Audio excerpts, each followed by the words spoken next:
My name is Morgan Davis, and I'm 28 years old. For 3 long years, I hadn't spoken a single word to my father. Then yesterday, that familiar handwriting appeared in my mailbox. My heart raced as I held the envelope, memories flooding back like a broken dam. My hands trembled, unsure if I wanted to open old wounds. Something seemed off about the letter, though the usually sharp, confident strokes looked shaky, uncertain. I stared at my name, written by the man I once adored, then resented. Before I continue this story, drop a comment letting me know where you're watching from and hit that like and subscribe button. Trust me, what I found inside this letter changed everything I thought I knew. To understand why a simple letter could shake me so deeply, you need to know about my relationship with my father, Robert Davis. Growing up in a small town in Washington, my childhood memories with Dad were once painted in warm colors. I remember countless fishing trips at Lake Meridian, where he'd patiently teach me to cast a line, his deep laugh echoing across the water whenever I'd reel in an old boot instead of a bass. We had our baseball games in the backyard, where he'd pitch underhand until I finally connected with the ball, then cheer like I'd hit a home run in the World Series. Dad owned Davis Construction, a company he built from nothing into one of the most respected firms in our county. As I entered elementary school, his business took off, and with that success came longer hours. Our weekend fishing trips became monthly, then quarterly, then special occasions only. The more his company grew, the less I saw him. My mother, Stephanie, often played mediator between us. "Your father works so hard for this family," she'd explain when I'd mope about another cancelled camping trip. "He just wants to give you everything he never had." She was the translator of his love, explaining his absence as a form of care. I believed her then. Dad's parenting style grew increasingly rigid as I got older. He had expectations, crystal clear ones. Good grades weren't celebrated, they were expected. Athletic achievement wasn't praised, it was the minimum requirement. When I brought home a B+ in algebra in 7th grade, he didn't yell. Instead, he gave me that disappointed look and said, "Davis, men aim higher." That hurt worse than any shouting match. My teenage years marked the beginning of real tension. While Dad valued practicality and tradition, I discovered a passion for photography. I'd spend hours in our school's darkroom, mesmerized by images appearing like magic in developing fluid. When I showed him my first photo exhibition in sophomore year, he glanced at the black and white compositions and asked, "How exactly will this pay the bills someday?" My junior year, we had our first major argument about college. He'd mapped out my future, business degree from his alma mater, followed by joining Davis Construction. When I mentioned wanting to apply to art schools, he laughed. Not mockingly, but with genuine bewilderment, as if I'd suggested becoming a professional unicorn tamer. "Photography is a hobby, Morgan. Not a career for someone with your potential." The argument escalated at my high school graduation. What should have been a celebration turned into a tense dinner at our local steakhouse. Dad raised a toast to Morgan's bright future at Washington State Business School, despite knowing I'd already accepted an offer from the California Institute of Arts. When I corrected him, his smile froze, and he put down his glass without taking a sip. The rest of dinner proceeded in uncomfortable silence. College widened the growing chasm between us. Each semester break brought awkward conversations, where he'd ask about business electives I wasn't taking or internships I wasn't applying for. Meanwhile, I was thriving in my photography program, even selling some prints at local galleries. I worked 3 part-time jobs to maintain some financial independence, knowing his support came with expectations attached. Our holiday gatherings became exercises in polite avoidance. We'd circle each other like wary boxers, my mother nervously filling silences with chatter about neighborhood gossip or distant relatives. Dad would eventually retreat to his home office, claiming work emergencies that I suspect were often fabricated escapes. Then came the final confrontation 3 years ago. I'd returned home for Mom's 50th birthday, fresh off my first major gallery exhibition in San Francisco. At dinner, Mom proudly mentioned my accomplishment. Dad sighed, swirling his scotch. "When are you going to stop playing with cameras and get a real job?" he asked. "You're 25 years old, living like a college student. It's time to grow up."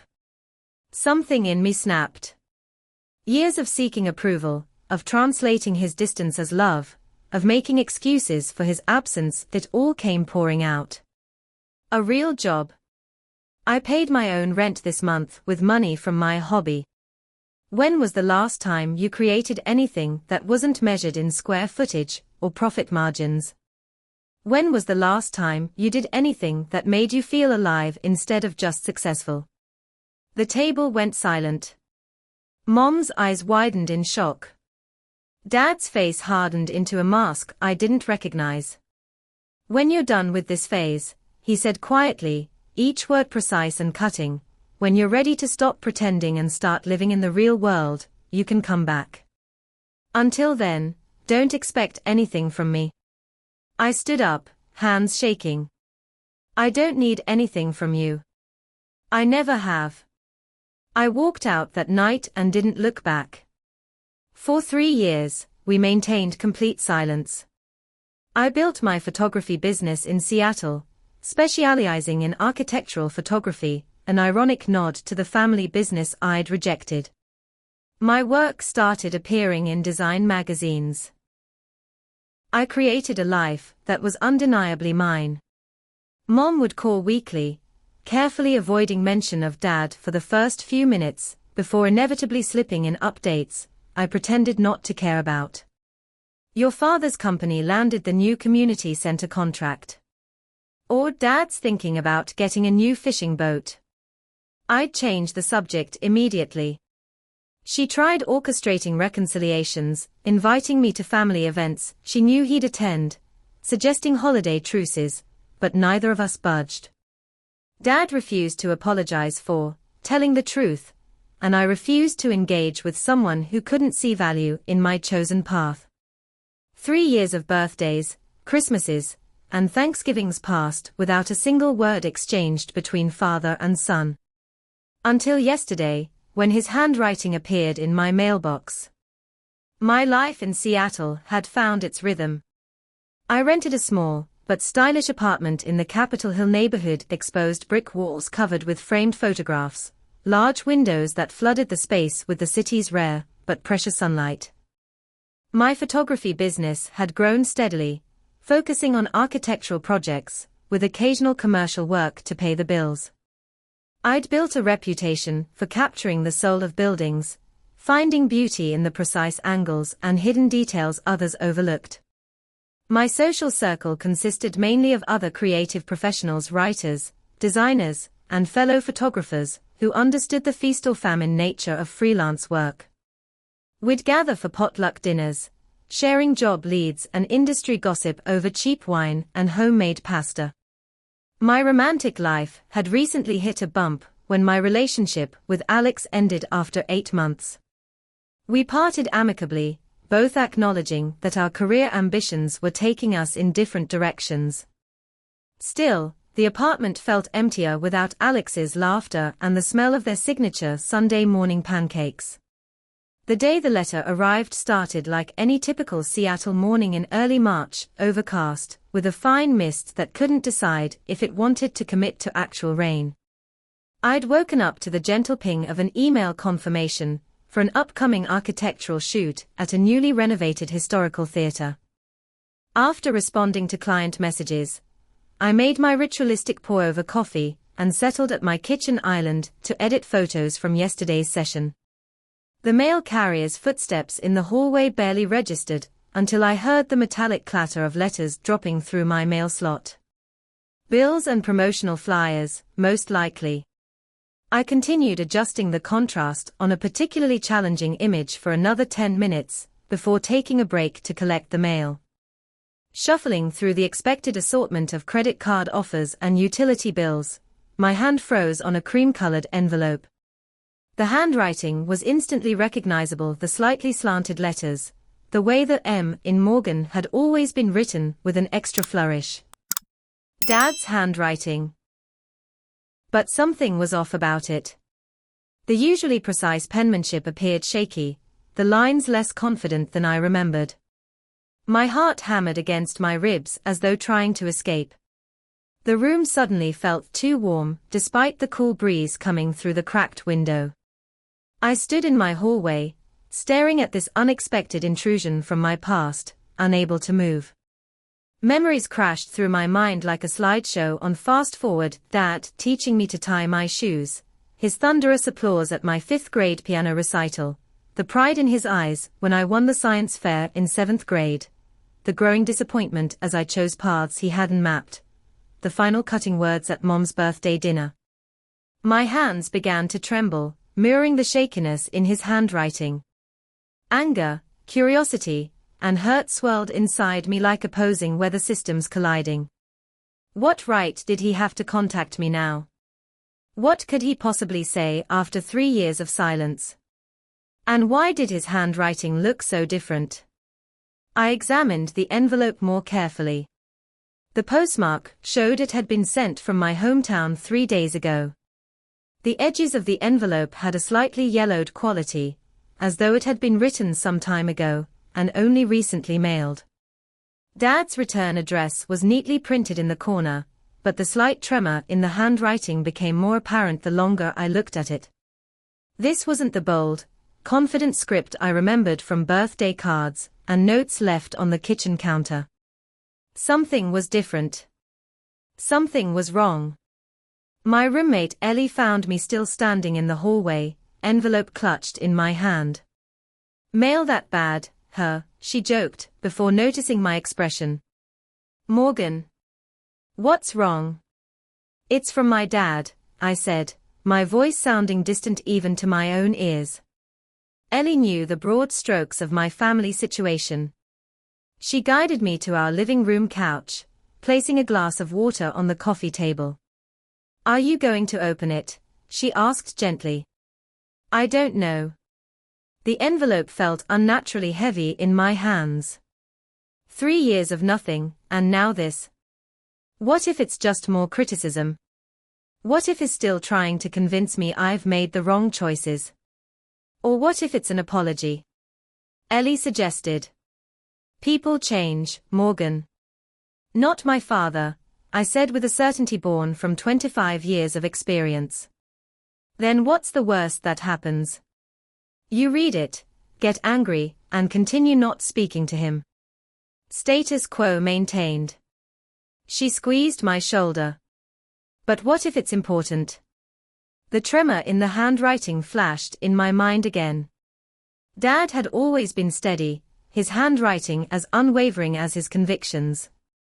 This shaky script told me something had changed, and despite everything, a knot of worry formed in my stomach. "I'm going to my room," I said, taking the envelope and the untouched water. "I need to do this alone." Ellie nodded understandingly, as I retreated to my bedroom, closing the door behind me. Whatever was inside this envelope, it had already disrupted the careful peace I'd built in my father's absence. Whether I opened it or not, the letter had already changed something. Curiosity would eventually win out, it always did with me. That's what made me a photographer, the need to see, to know, to capture moments others might miss. With a deep breath, I slid my finger under the seal. I sat at my kitchen table, the envelope now open before me. Outside, Seattle continued its usual Tuesday rhythm, the distant hum of traffic, occasional car horns, someone playing acoustic guitar in the apartment above. My coffee had grown cold, forgotten during my internal debate. A shaft of rare March sunlight cut through the window, illuminating dancing dust particles and landing directly on the folded paper I'd removed from the envelope, but hadn't yet gathered the courage to read. With a deep breath, I unfolded the letter. The paper was high-quality stationery. Dad always believed in making impressions through details. I began to read. Morgan, asterisk. After 3 years of silence between us, this letter is long overdue. I've started writing it dozens of times only to throw away each attempt. Pride is a difficult thing to overcome, especially for a stubborn man like me. Asterisk. I owe you an apology for that night at your mother's birthday dinner. My words were harsh and unfair. I've spent too many years measuring success by the yardstick my own father used: financial stability, practical careers, tangible achievements. It took me too long to realize there are many ways to build a meaningful life. Asterisk. There are things you need to know, and I have difficult news to share. Time isn't on my side anymore, Morgan. I don't have much of it left, and I can't bear the thought of leaving this world with this wall between us. Asterisk. I'm not asking for forgiveness I haven't earned. I'm only asking for a chance to see you, to talk to you face to face. Your mother doesn't know I'm sending this letter. She would insist on writing it herself or calling you directly, but this is my responsibility. Asterisk. If you're willing, please call the house. Any day, any time. I'll be here. Asterisk. With love and regret, asterisk. Dad, asterisk. Robert, asterisk. I stared at the signature.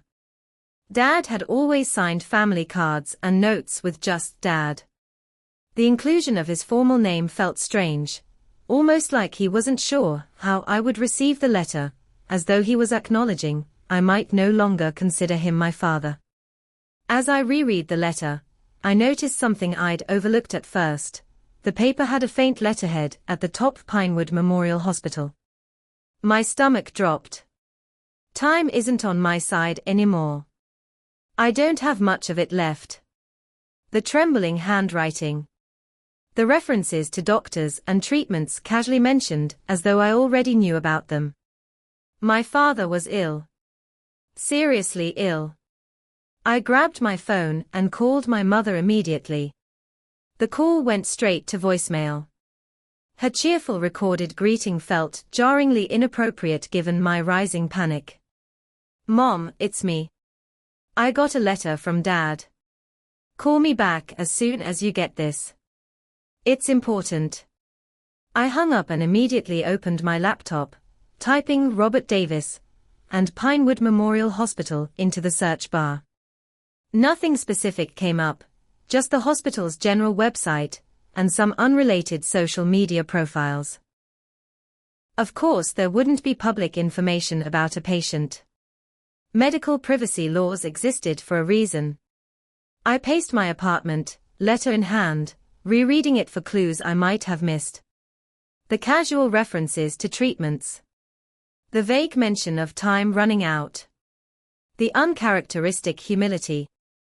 My father, the man who had built a construction empire through sheer force of will, was asking, not demanding, to see me. The anger that had sustained me for 3 years began to crack, hairline fissures spreading through its foundation as fear seeped in. Whatever was happening, it was serious enough for my proud, stubborn father to reach across the chasm between us. I called Taylor, my closest friend since college. He answered on the 3rd ring. Taylor. I need your advice. My voice cracked slightly as I explained about the letter. What are you going to do? He asked after I'd filled him in. I don't know. Part of me wants to ignore it, to protect myself from getting hurt again. But what if he's really sick? What if this is? I couldn't bring myself to finish the sentence. Morgan, you know I'm the first person to say protect yourself from toxic family. I've done enough therapy to write a book on boundaries. Taylor's voice was gentle but firm. But this sounds different. If your dad is seriously ill and you don't at least find out what's happening, could you live with that choice? The question hit me like a physical blow. Despite everything that had happened between us, despite the harsh words and years of silence, Could I live with turning my back if he was truly reaching out from what might be his deathbed? I need to at least find out what's going on, I said, making the decision as the words left my mouth. I don't have to forgive him, or even see him yet. But I need to know. That sounds like the right next step, Taylor agreed. Call his business partner first. He'd know what's happening. I nodded, forgetting Taylor couldn't see me through the phone. Yeah. I'll call James. Thanks, Taylor. Anytime. And Morgan. Whatever you find out, whatever you decide to do, I'm here, okay? After hanging up, I stared at the letter once more. The trembling handwriting. The uncharacteristic humility. The hospital letterhead I'd initially overlooked. I hadn't forgiven my father, but something was very wrong, and despite our estrangement, I needed to know what. Finding James Miller's number wasn't difficult. Dad's business partner had been a fixture at company picnics and holiday parties throughout my childhood. I'd even interned at their office one summer, during high school, a transparent attempt by my father to interest me in the family business.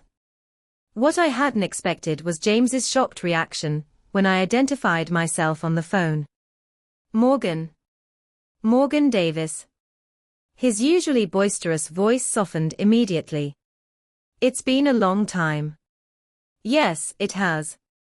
Listen, James, I received a letter from my dad that has me concerned. It was written on hospital stationery, and he made some vague references to health issues. I can't reach my mom, and I'm hoping you might know what's going on. A heavy silence hung on the line. When James finally spoke, his tone confirmed my worst fears. He didn't tell you, then? I thought someone would have reached out before now. James sighed deeply. Your father sold the business to me 8 months ago, Morgan. Completely. Not a partial buyout, or a transition plan like we'd always discussed. One day he called me into his office and said he needed to sell his shares immediately. Dad sold the company. I couldn't hide my shock.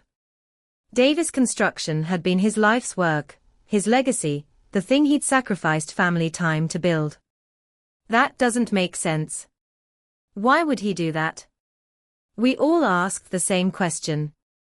At first, he claimed he wanted early retirement, to spend more time fishing and traveling with your mom.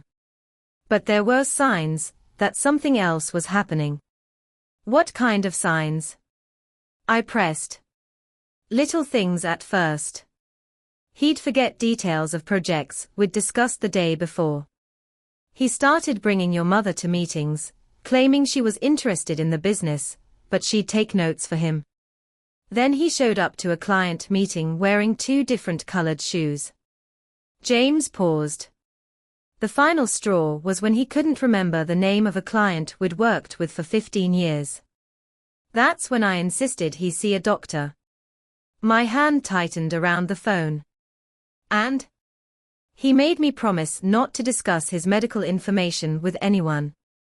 Said it was his business to share when he was ready. James sounded genuinely regretful. All I can tell you is that he's not the Robert Davis you remember. He's changed, Morgan. The man who built this company from nothing, who remembered every client's name and the birthdays of their children, that man is fading.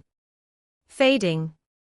The word echoed in my mind, conjuring images of a photograph slowly losing definition, details blurring until the subject becomes unrecognizable. Is that what was happening to my father? When's the last time you saw him? I asked. About a month ago. He stops by occasionally, but it's difficult for everyone. The staff doesn't know how to act around him now. He gets frustrated when he can't remember people he's worked with for years. James hesitated. He's lost weight. A lot of weight. And he moves slower now.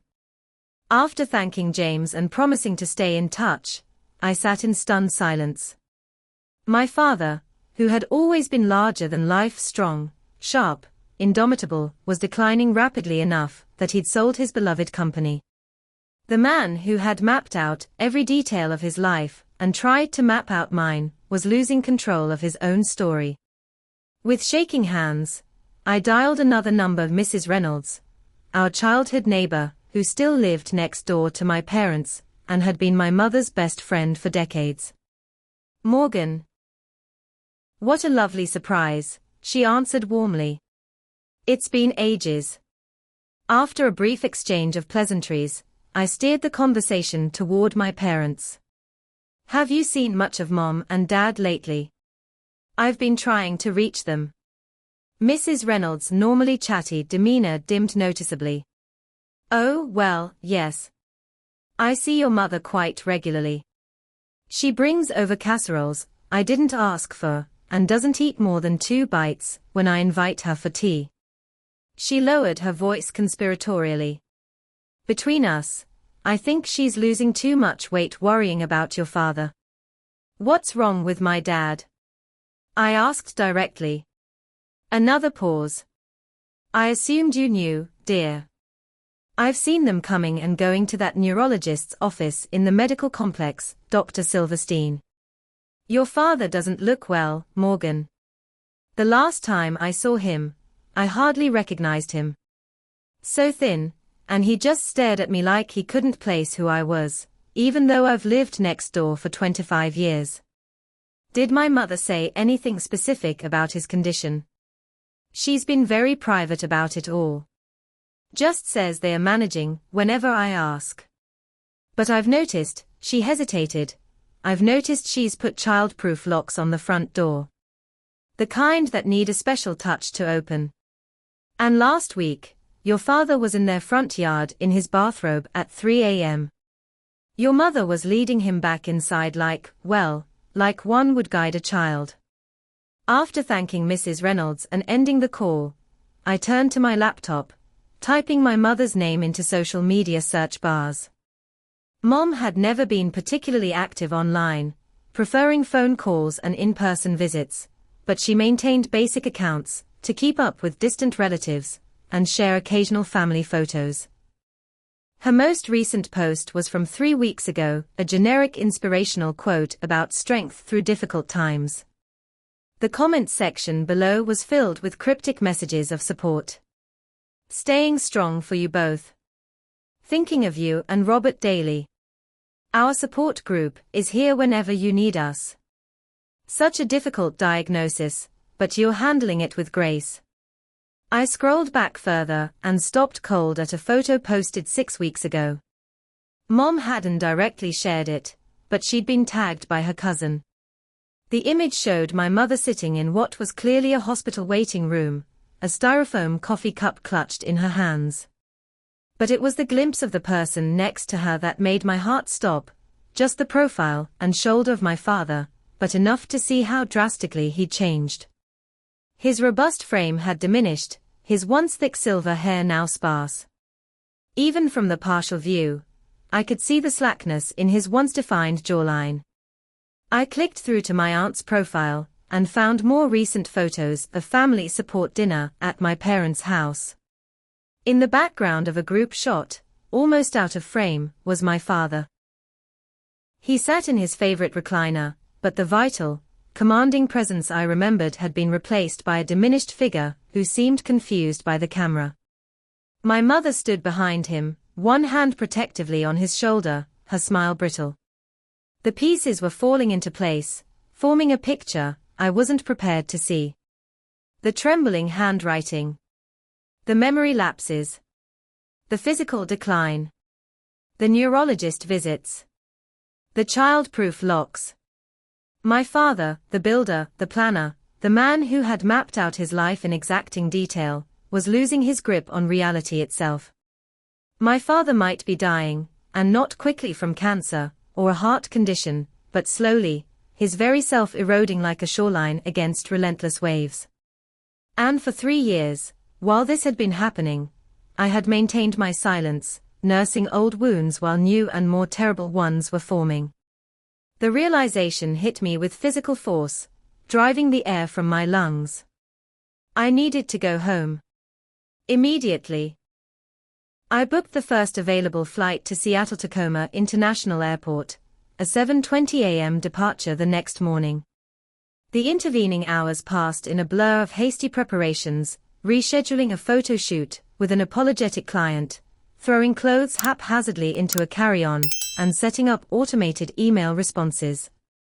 Ellie drove me to the airport in pre-dawn darkness, the streets empty except for delivery trucks and early commuters.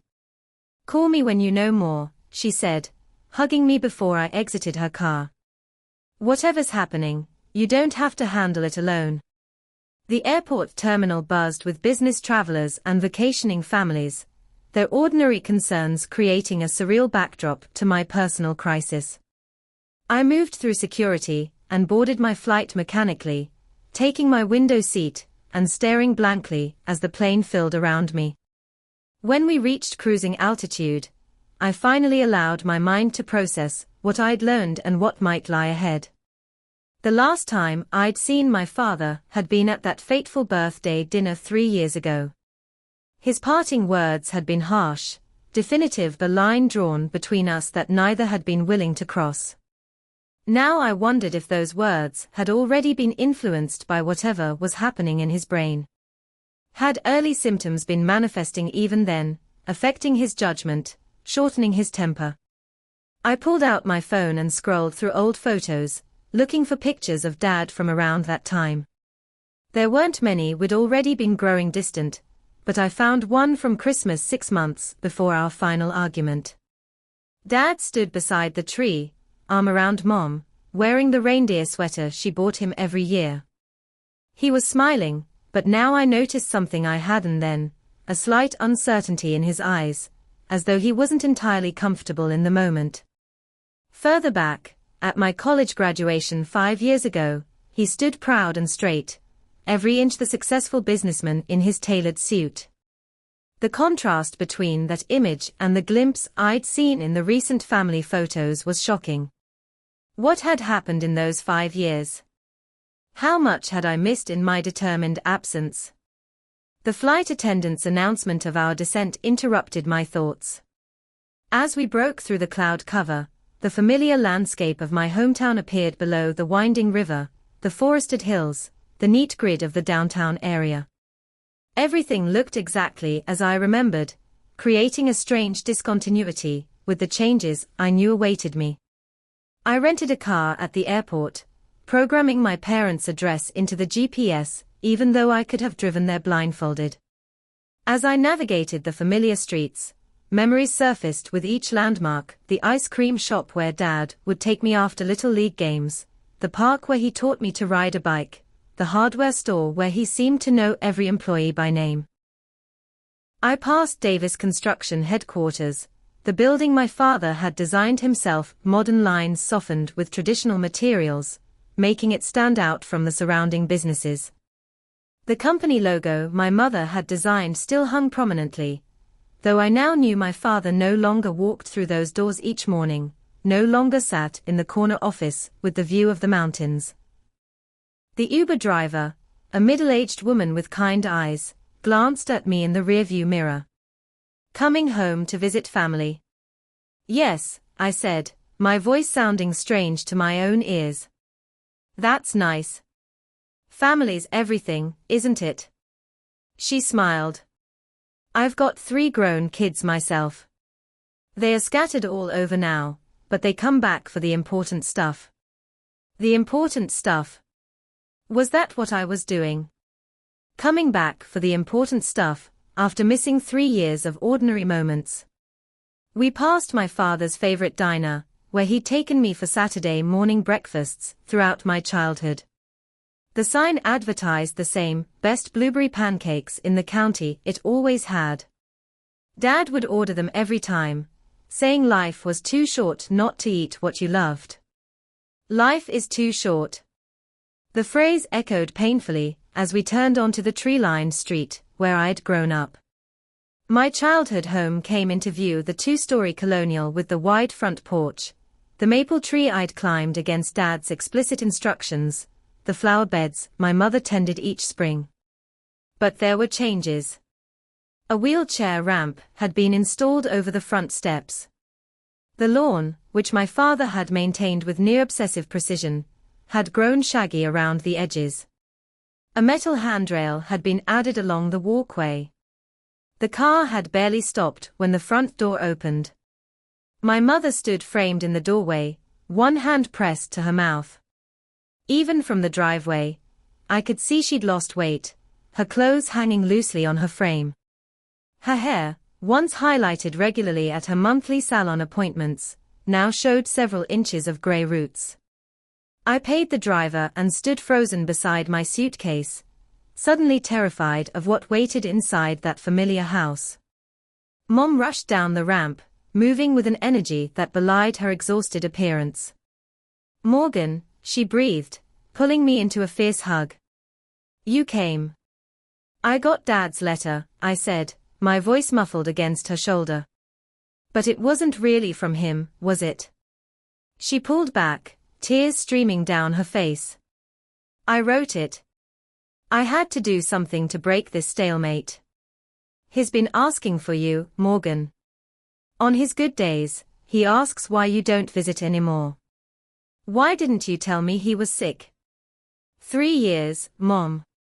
You've been dealing with this for how long, and you never said anything." She wiped her tears with the back of her hand. "At first, we didn't know what was happening. He was just more forgetful, more irritable. I thought it was stress from work. Then when the diagnosis came, he absolutely forbade me from telling you." Her voice broke. "He didn't want you to see him diminished. He was still so angry about your argument, but also ashamed. His pride." She trailed off, looking back at the house. "But it's progressed so quickly. The doctors say he may only have another year of recognizing any of us. I couldn't bear the thought of you never seeing him again, while he still knows who you are." "What exactly is wrong with him?" I asked, though I'd already begun to piece it together. Mom took a deep, steadying breath. "Early onset Alzheimer's. Aggressive form. He's only 61, but the doctor says his brain has the deterioration typically seen in much older patients." Her eyes filled with fresh tears. "Some days he's almost himself. Others, he doesn't know what year it is or remembers only fragments of his life. And it's getting worse." The diagnosis hit me like a physical blow, confirming my worst fears. Alzheimer's. Not cancer that might be fought with treatment, not a heart condition that might be managed with medication and lifestyle changes. This was a sentence with no appeal, the gradual, irreversible erasing of the man I'd known. "He's having a good day today," Mom said, picking up my suitcase before I could stop her. "He remembered at breakfast that we were expecting a special visitor. He's been watching the driveway for hours." As we approached the front door, I saw movement at the living room window, a figure pulling back the curtain to peer out. My father, the man I hadn't spoken to in 3 years, was waiting for me. And I had no idea if he would remember the reasons why. The house smelled the same, Mom's lavender candles, the lemon furniture polish she'd always used, the faint scent of coffee perpetually brewing. But new odors mingled with the familiar ones: antiseptic, the distinct smell of medical equipment, and something else I couldn't quite identify, but that reminded me of hospital rooms.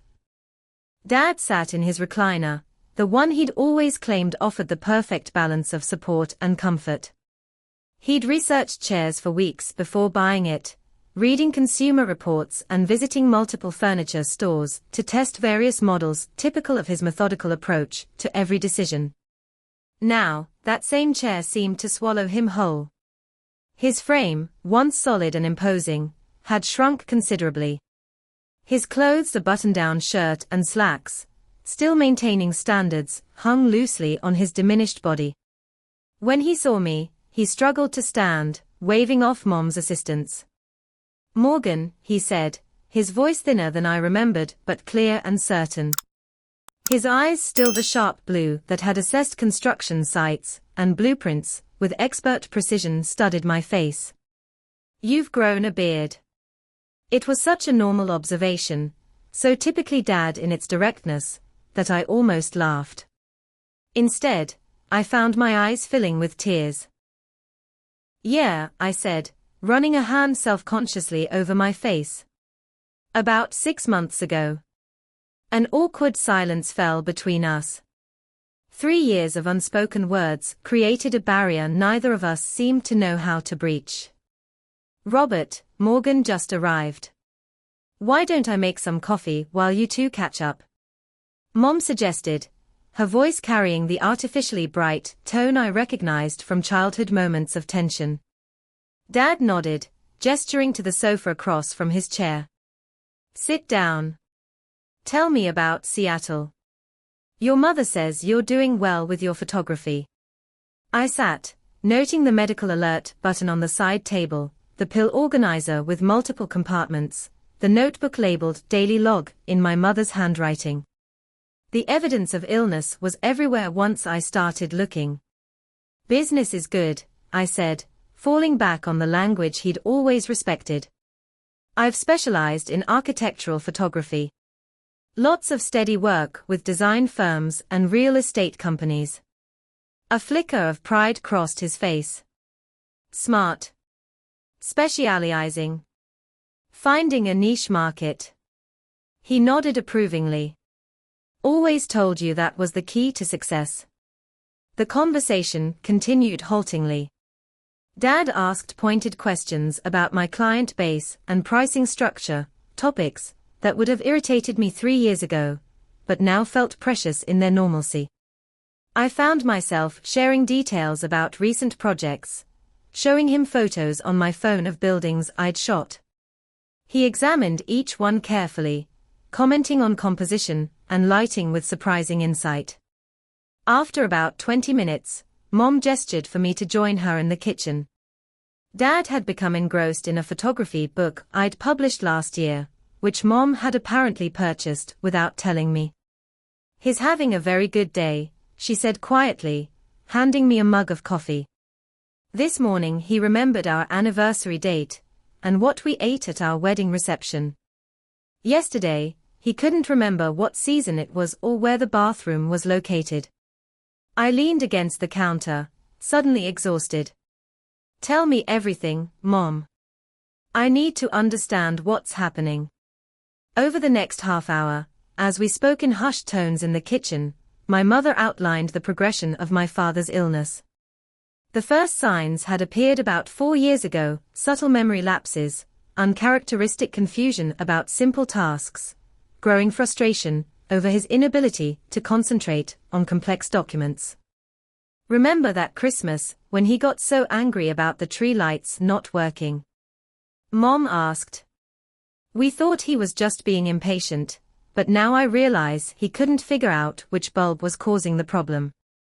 Something that would have taken him seconds to diagnose before. The diagnosis had come almost 2 years ago, not long after our estrangement began. Dad had initially refused to accept it, seeking second and third opinions, undergoing experimental treatments, raging against the betrayal of his own mind. "He made me promise not to tell you," Mom said, tears welling in her eyes. "He said he didn't want your pity, didn't want you coming back out of obligation. His exact words were, 'I want him to succeed or fail on his own terms, not come crawling back, because his old man is dying.'" I closed my eyes, recognizing the stubborn pride that had shaped so much of our relationship. Even facing cognitive decline, Dad had maintained his determination that I stand on my own. "When did he start accepting it?" I asked. "About 8 months ago. He forgot my name one morning. Just looked at me over breakfast and asked who I was." Mom's voice broke. "He remembered again within minutes, but it terrified him. That's when he sold the business, started getting affairs in order. That's when he started asking about you more frequently." We rejoined Dad in the living room, finding him still examining my book. He looked up as we entered, his expression momentarily confused before clearing. "Your mother tells me you've been traveling," he said. "South America last year." I glanced at Mom, who gave a small shake of her head. I hadn't been to South America. This was the illness speaking. "Not recently," I said carefully. "Mostly working in the Pacific Northwest." A flicker of frustration crossed Dad's face. No. The hiking trip. You sent postcards from." He trailed off, uncertainty replacing conviction. "Perhaps I'm thinking of someone else." "It's okay, Dad," I said gently.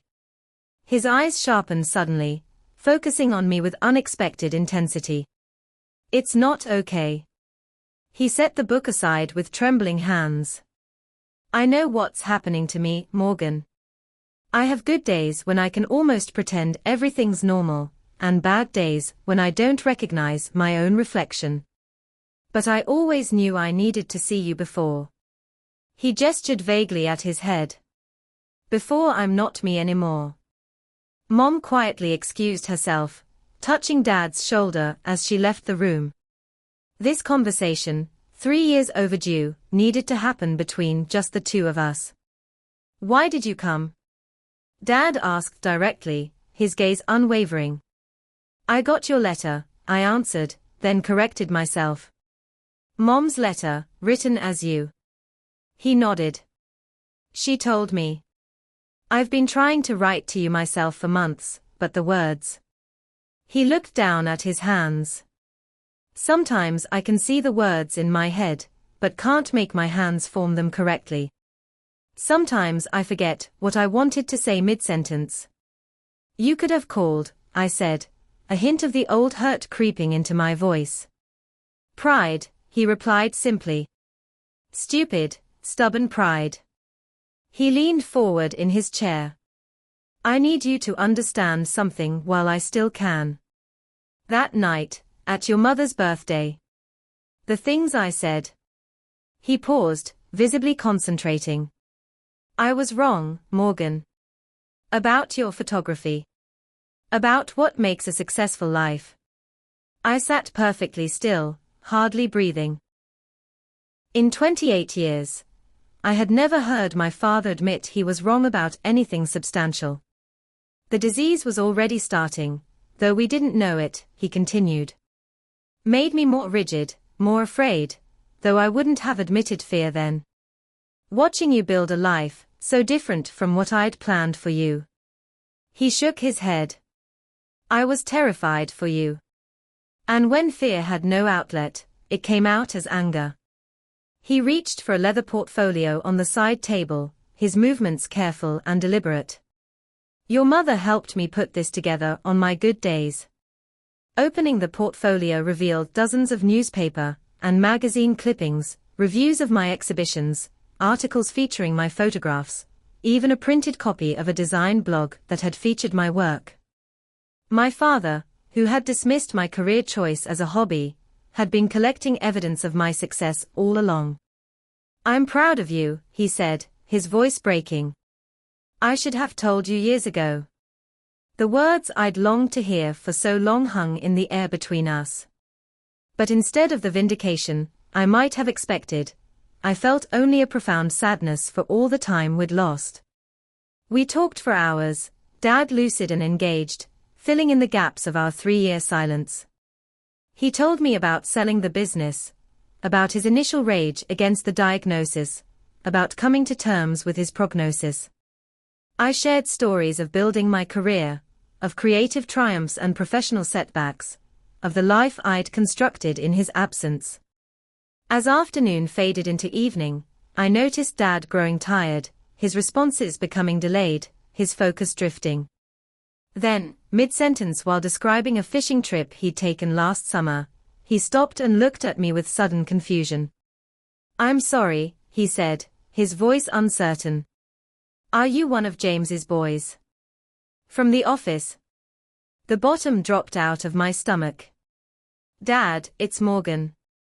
Your son." He stared at me, panic rising in his eyes as he searched for recognition and found none. "Morgan," he repeated. "Morgan." The name seemed to float disconnected from any meaning. Mom appeared in the doorway, alerted by some sixth sense to the shift in his condition. She crossed to his chair, placing a gentle hand on his shoulder. "Yes, dear. Morgan, our son. He's visiting from Seattle, remember? You were just looking at his photography book." Dad's eyes darted around the room, seeking anchors in a suddenly unfamiliar world. "I don't," he began, then stopped, distress etching deeper lines into his face. "It's okay," Mom soothed. "You're just tired. Things will be clearer after you rest." As she helped him to his feet, he suddenly looked back at me, a flash of clarity returning to his eyes.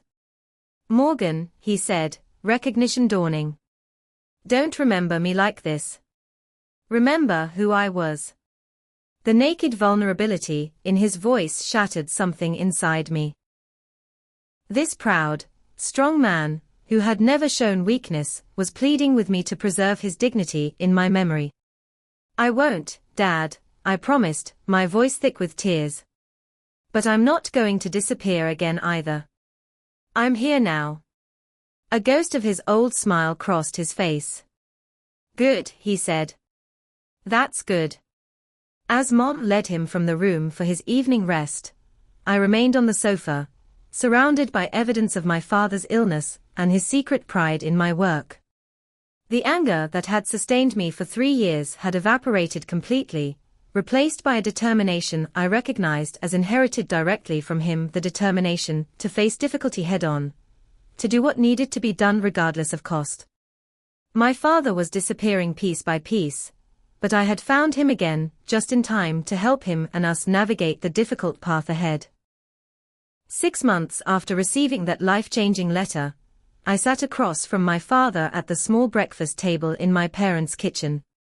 Morning light streamed through the windows, casting long shadows across the worn wooden surface where I'd eaten countless childhood meals. Dad methodically spread peanut butter on his toast, a new morning ritual established when he began having difficulty managing more complex breakfast options. I'd temporarily relocated to my hometown, subletting my Seattle apartment to a fellow photographer, and converting my parents' basement into a makeshift office and darkroom. Remote work had become my new normal, with occasional flights back to Seattle for shoots that couldn't be delegated to my newly hired assistant. "Weather looks good for fishing," Dad commented, glancing at the clear blue sky outside. He had good days and bad days, with the bad gradually outnumbering the good as the months passed. Today was somewhere in the middle. He recognized me and could carry on basic conversation, but the sharper edges of his personality had softened, leaving behind a gentler, often confused version of my father. "Want to try the lake this afternoon?" I asked, knowing routine questions were easier for him to process than open-ended ones. He nodded, a flicker of his old enthusiasm crossing his face. We rarely caught anything during these excursions, but the familiar motions of baiting hooks and casting lines seemed to ground him. Sometimes, while watching the water, he'd share stories from his own childhood or early days with Mom, memories that remained intact while more recent events slipped away. The progression of Dad's illness had been both faster and slower than I'd imagined. Physical changes accumulated rapidly, increased difficulty with buttons and shoelaces, a shuffling uncertainty to his once confident stride, weight continuing to drop despite Mom's determined efforts with high-calorie smoothies and favorite foods. But cognitive decline moved unpredictably, with plateaus of relative stability interrupted by sudden drops in function. On good days, like when he'd recognized an architectural style in one of my photographs and launched into a detailed explanation of flying buttresses and load-bearing walls, I could almost pretend we were making up for lost time rather than racing against its acceleration. On bad days, when he became agitated by his inability to complete simple tasks, or asked repeatedly where my mother was even as she stood before him, the heartbreak felt fresh all over again. The most difficult moments came when clarity briefly returned, and he recognized not just who we were, but what was happening to him. During one such episode, he'd gripped my arm with surprising strength. "I'm still in here," he'd said, tapping his temple with a trembling finger. "Trapped in a mind that's betraying me. Don't forget that." I'd promised I wouldn't, and that promise had become my guiding principle. Even when Dad couldn't remember my name, or confused me with a cousin who'd died years ago, I looked for the glimpses of him that remained, his dry humor occasionally surfacing in an unexpected quip, his methodical problem-solving evident in the way he'd arrange his medication by size and color, his love for my mother showing in how he calmed whenever she entered the room, even if he couldn't recall their relationship. After breakfast, I helped Dad into the shower, a routine that had initially embarrassed us both, but now felt like a natural extension of care. As I handed him towels afterward, I noticed him studying his reflection in the bathroom mirror with unusual intensity. "Something wrong with my face?" he asked, touching his cheek. "No, Dad. Everything's fine." He continued staring, as though trying to reconcile the image before him with the one he held in his mind. "I don't look like myself," he finally said. "You look like my dad," I replied simply. It was true, altered but recognizable, changed but still essentially him. This seemed to satisfy him, and he nodded, turning away from the mirror. Later that morning, we sat in his workshop in the garage, where we'd established a new tradition. Dad had been an amateur woodworker for years, creating furniture and decorative pieces that filled the house. Though he could no longer safely operate power tools, he could still sand and finish pieces I rough-cut according to his instructions. On his best days, he sketched designs with a surprisingly steady hand, creating plans I would later follow. "We're building something," he said, running his fingers over the cherry wood we'd been shaping into a display case. It wasn't a question, but a statement of awareness, an increasingly rare acknowledgement of ongoing activities. "A display case for my photographs," I reminded him gently. "Your design." He nodded, a shadow of his old pride crossing his face. "Good proportions. Clean lines. The best design I've ever worked from," I agreed, handing him a piece of fine grit sandpaper.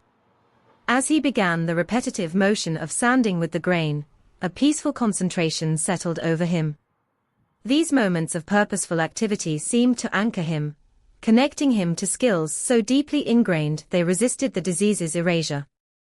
The rhythms of our days together had established a new kind of relationship, not the one I'd imagined during those angry years of estrangement, but one with its own depth and meaning. I'd started therapy shortly after moving back, working through my complicated grief for a father who was still physically present, but incrementally disappearing. "You're mourning the relationship you wished you'd had," my therapist had observed during one session. "And you're mourning the reconciliation you can't fully have now. Both are valid losses." She'd helped me understand that forgiveness wasn't a single moment, but a continuous choice, one I made each morning when I woke up in my childhood home, and each night, when I said goodnight to the increasingly confused man who had once seemed infallible. Reconnecting with old hometown friends had provided unexpected support.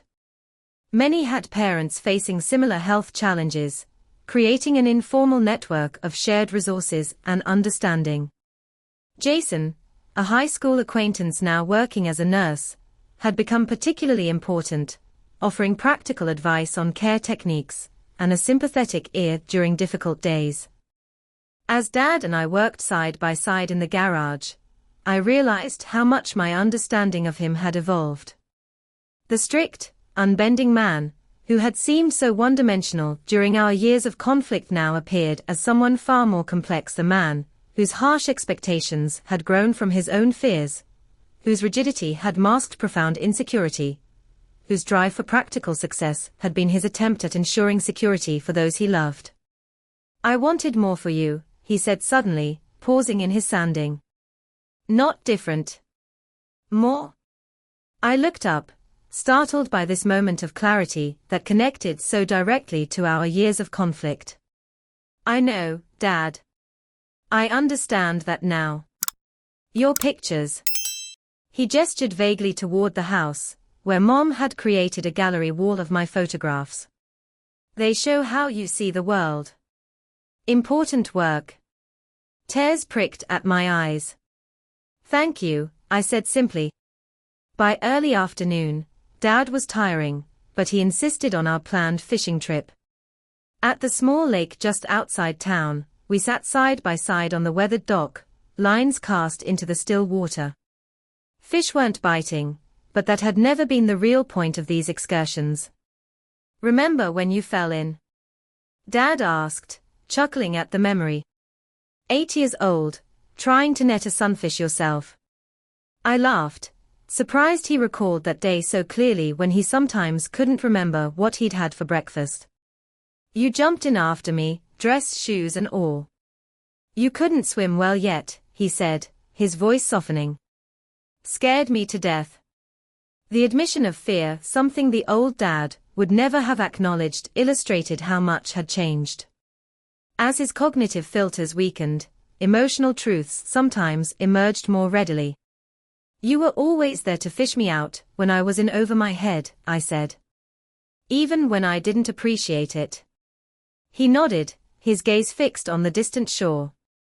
Parents try. Make mistakes. Love anyway. Those 9 simple words encapsulated what had taken me years of anger and months of reconciliation to understand. My father's flawed expression of love, his controlling tendencies, his rigid expectations, his harsh criticisms, had always been love nonetheless, filtered through his own limitations and fears. As the sun began its descent, casting golden light across the water, I realized this moment exemplified our new relationship, sitting together in comfortable silence, the past acknowledged, but no longer dominating, creating memories to sustain us through what lay ahead.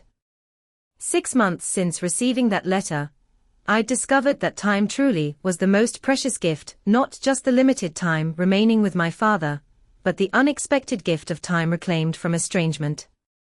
Each conversation, each shared activity, each moment of connection was creating a new foundation of memories to stand alongside the complicated ones from the past.